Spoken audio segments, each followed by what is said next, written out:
मित्रांसोबत विहिरीमध्ये पोहण्यासाठी गेलेल्या 15 वर्षाच्या मुलाचा शॉक लागून मृत्यू झाल्याची घटना माहुल गावात घडली आहे। याबाबत आरसीएफ पोलिसांनी तिघांविरोधात गुन्हा दाखल करून त्यांना अटक केली आहे।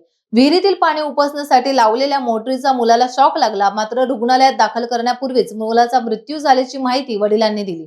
या प्रकरणी त्याच्या वडिलांनी केलेल्या तक्रारीवरून आरसीएफ पोलिसांनी गुन्हा दाखल करून हॉटेल चालकासह 3 जणांना अटक केली आहे। मध्य रेल्वेच्या सतर्क मोटरमनने मे महिन्यात 2 प्रवाशांचे जीव वाचवलेत। शिवाय मे महिन्यातील 3 संभाव्य अपघातही त्यामुळे टळलेत। मध्य रेल्वेच्या मुंब्रा कळवा स्थानकादरम्यान रेल्वे रुळाजवळ एक जखमी प्रवासी पडल्याचे मोटरमन जगपाल सिंग यांनी पाहिले।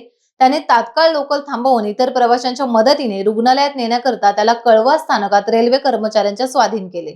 शिवाय दिवा रेल्वे स्थानकाजवळील धावती लोकल येताना पाहून अचानक रेल्वे रुळावर उडी मारणाऱ्या महिलेला पाहताच मोटरमन NV पाटील यांनी तात्काळ आपत्कालीन ब्रेक दाबून लोकल थांबवली आणि महिलेचे जीव वाचवले।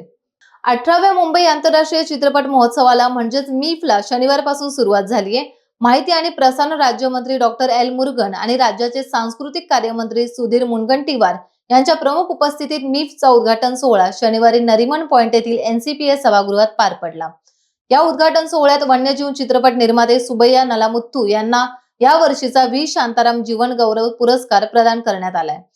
या सोहळ्यात हिंदी चित्रपट अभिनेता रणदीप हुडा, विनीत सिंग, अभिषेक बॅनर्जी, कैलाश खेर, शरद केळकर, दिव्या दत्ता, सुनील कुलकर्णी आदी कलाकार उपस्थित होते।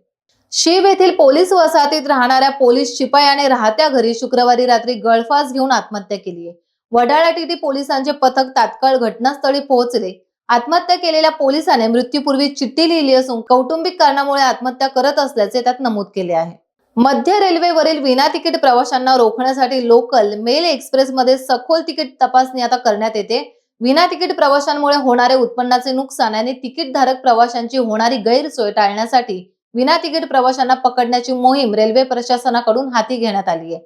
या मोहिमेत एप्रिल-मे दरम्यान 9.4 लाख प्रकरणांमध्ये 63.62 कोटी रुपये दंड वसूल करण्यात आलाय। टाइम्स डिजिटलला लाईक करा, सबस्क्राईब करा, शेअर करा आणि बेल आयकॉन दाबायला विसरू नका। पाहत रहा टाइम्स डिजिटल।